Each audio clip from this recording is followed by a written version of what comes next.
Good morning from Panhandle Outdoors, America's only daily outdoor TV show. Your source for fishing, hunting, and information for folks who enjoy the great outdoors. Now sit back, relax. It's Panhandle Outdoors. Good morning, folks. Welcome to Panhandle Outdoors. I'm Winston Chester. Glad to hear this morning. Got a big show lined up.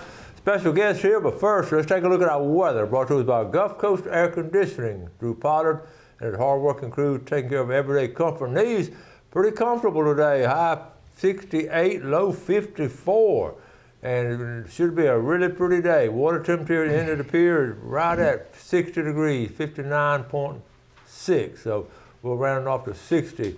Our river reading brought to us by Panama City Coca-Cola. The Apalachicola of Bluntstown, it is reading a 16.4 this morning, but it's dropping out. It's got a real steady drop to it. It's dropping out the rest of the week.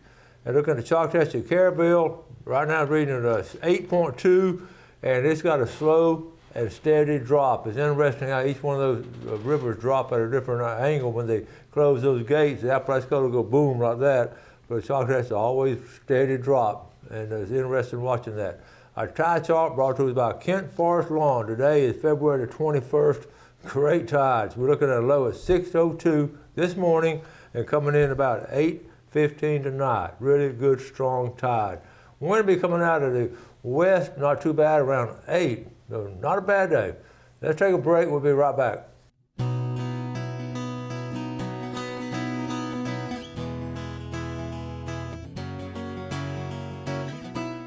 Okay, welcome back, and welcome for me, guy here on Panhandle Outdoors. Good morning. Ken Fairmore. Good morning. Glad to be back. I had to wait after hunting season's over before I get Ken to come home because he's been going after hard. And have you looked behind me? My rear end is dragging. Tell the folks your schedule. You were telling me before the show your schedule the last couple of weeks, the last end of hunting season. Oh my gosh. Well, my schedule is I don't have a schedule, so that's what makes it easy for me to pick and choose. But there was about a month stretch from right after New Year's until, well, I think I hunted Friday or Saturday the last weekend, but I had a couple stretches where like 12, 14 days straight. In a row. Boom, in boom, a row. Boom, boom. Getting up at 3:30 in the morning, got an hour drive, just about an hour drive, and then, work, because, the rut obviously is the driving force. And some days I'd stay up there in the woods all day and then hunt the afternoon and come home. Wouldn't be home, until after dark. And most days I either go in the morning early and go home, or wait and go in the afternoon. But there was a stretch of about 14 that I went every morning.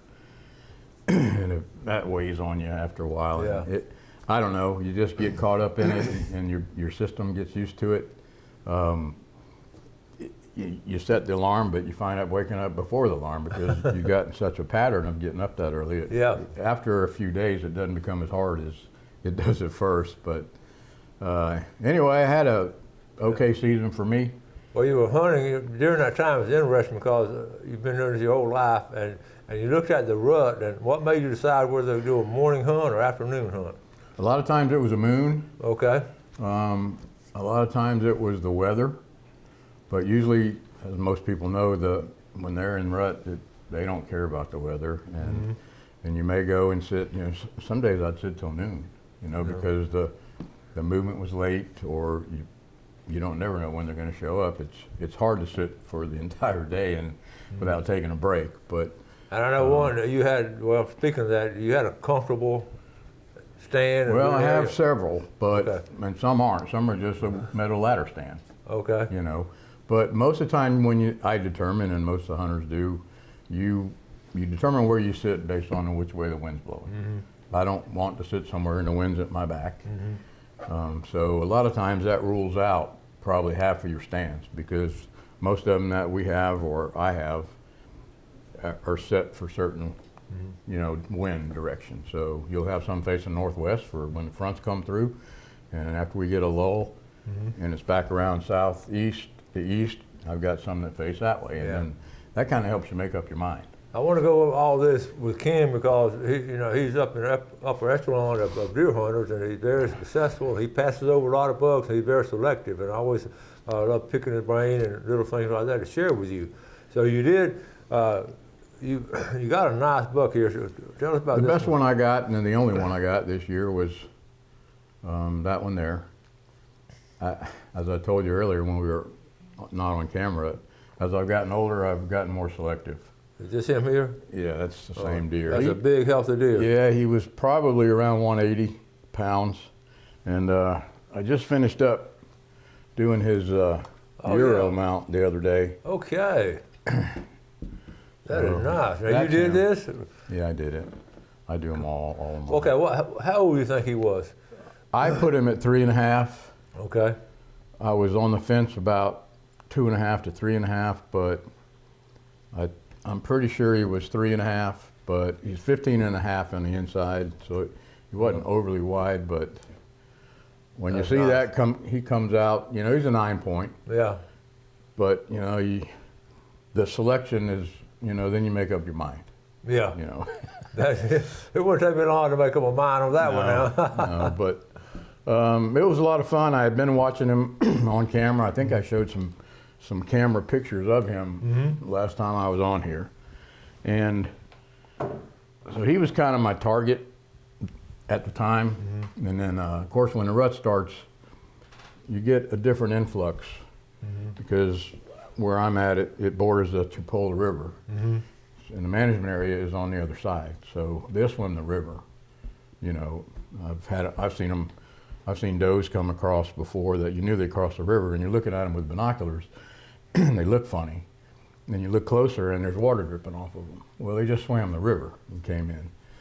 So once the rut starts, it's who knows what's going to show up. Yeah. But I let quite a few go that wanted to wait another year on. I seen some trailing. They were smaller 8 points trailing, and watched them do the whole scraping thing and all that, but it just wasn't the right one. So my boys are gone now, out on their own. So it's only my wife and I at home. So I don't need, 4 or 5 deer every year too. So you try to let them go and let them get a little bigger. That's some good DNA in that buck. I mean, that's a big solid rack there. I'm hoping he got to spread some of that DNA around. I'm sure he did, and that's a good. How many acres you hunt up there? 900 on a little over 9, I think, on one, and then I recently, we last year got on another one up towards Bonifay, and it's around 1,600. Cool. So I've got 2 to bounce back and forth, which is another challenge. All these decisions, which way I'm going today. Let's take a quick break. We'll be right back.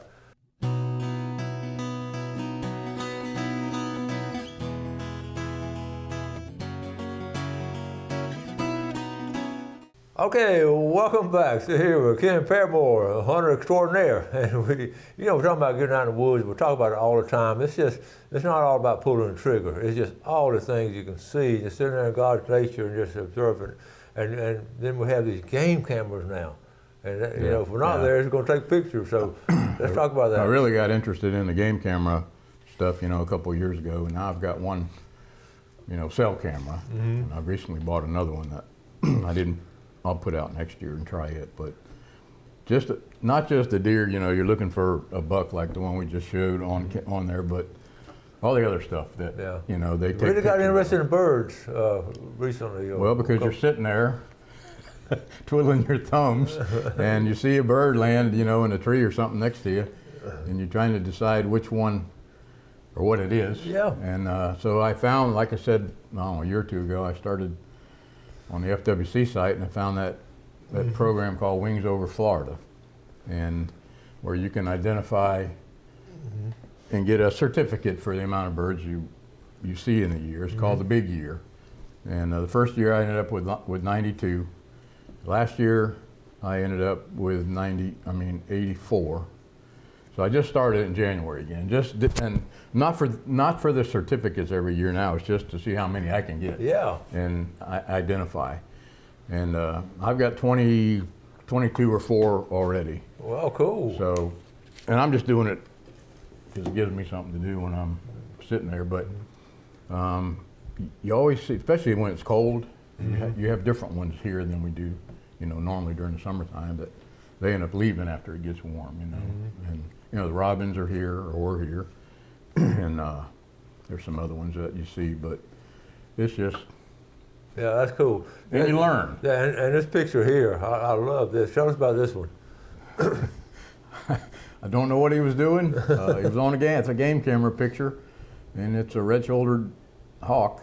And he was either after something or just swooped down. The feeder's behind him, so who knows what he was doing. But it just was a cool picture that was taken by a camera that was sitting there 24/7. If you're going to title it, you can say, he's saying, hey, look at me.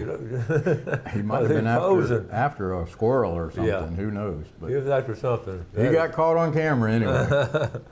Okay, then with that's just unique ones. I was going through some pictures the other day or yesterday, and just unique ones that the camera gets that you don't know what the critter's doing, but she looks like she's winding. Yep, sure does. But that was a piebald. Oh yeah. That was there last year, I believe it was, last season. Have you seen him this year? Yep, I had one, but I don't know if it's the same one. The markings were a little different, but there's been 2 or 3 of them in that piece of woods there, so. How often do you have to put feed in there, in your feeder? I set them in like 4 or 5 seconds because corn got so expensive. It has, and so a lot of places, they'll run them 10 to 15 seconds. Because what you'll find, and I did learn that this year, was if you set them for 4 or 5 or 6 seconds and it goes off, the deer become so habituated to it, they come in and they'll eat every kernel. Yeah. And they leave. Well, I sat there and watched them leave, and then had maybe an hour later some others come in. They walk right up there and they look and turn and walk right away. They know it's not on the ground. Yeah, something. Just those little kernels. And Wow. I had it happen more than one time. So they wonder, why did that deer leave? Yeah. Well, there's nothing there. You do feed in the morning or afternoon? Both. Morning, afternoon. Both, Yeah. yep. That's cool. So, yeah. And if the corn's not there, they do something like this deer here. Just check this out, this picture here. Yeah, then they learn to get up there and help themselves. That's crazy. Look at that. And if you look on the ground, I had a bunch of ear corn out there, and I found that they like the ear corn as good or better than they do the corn that spins out of that feeder. Yeah. But for some reason, they like eating it off of that cob. But yeah, she decided that she was going to get up there and get some out of there when there's ear corn laying on the ground. That is funny. All right. And then, That was one that I haven't had happen very often, and she's laying down underneath the feeder. well, you think she feels like she's protected, or? Or she's waiting on it to go off, or hoping it'll go off. I don't remember the time. Yeah, of it's that one, something. I mean, I've had them lay down on the outskirts of a feeder, but never right underneath it. So oh my goodness. that one was kind of unique. Whatever he was doing, he just was, I guess, running through there, and the camera caught him, which. Oh yeah, that's a great action shot. I mean, a photographer cool. waited hours just And to that was like on a $30 camera. You spend hundreds on cameras, but some of your cheapest ones take sometimes the best pictures. Wow. Particularly in the daytime. I haven't found really one great. That's the deer we just showed. Okay. That I harvested. The camera got me walking up to him. Okay. Right after he went down, which I just saved it because I didn't even know it was on there until I looked at the camera. Okay. That's a good shot there. That's just a gobbler stretching himself, stretching his wings. All right. And that's going to be right around the corner. We're going to talk about that in a minute. That's 2 of them getting feisty with each other for, I guess, get away from the feeder. Sending them a signal to get away from the feeder. They're protecting it. Yeah. And that's how them little ones will act up. And you can see when they lay their ears back, they're not happy with each other. And he's got his foot up, if you notice that. Isn't that interesting? I mean, look at it. The foot is up. Getting ready to kick at him and get him away from there. The other one got his ears back. Yeah, and they come in with their ears back. They're not happy about something. Well, they're territorial. Yeah. Okay, we'll talk. That's a throwback to other, but Yeah. you've learned, just observing it. Always sitting in the woods, you can observe it, but now with the cameras, you can see the action and sort of add to what you're seeing. So. Yeah, and you get libraries full of them, and you end up having more than you can ever do anything with. But a lot of them, you just, most people are just going through them to look and see what kind of deer they have, which is the number one objective. But yeah, when you start getting the pictures of the bears and the pictures of these things doing what they do when we're not around.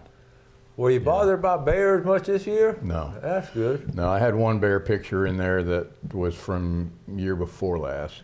He showed up, didn't even tear the feeder up, but just sat down there around it and That's interesting. ate around it. I have not received as many bear pictures this hunting season as I have in previous years. I'm sure down where they're a problem. I know up around the Bear Creek Hunt Club, they're just, they have a colony up there, but Weewaw and yeah, over that way. But Northern Calhoun, we don't seem to have, or Northern Washington, don't seem to have them unless they just pass through.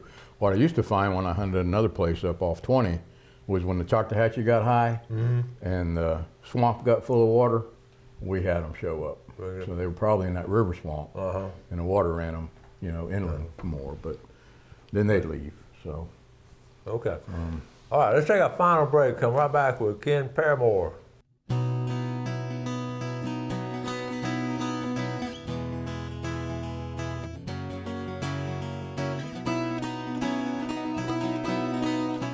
Welcome back. See here with Ken. He sent me the most unique video. We cannot pull it up of a quail. Before we get back, let's look at fishing game times.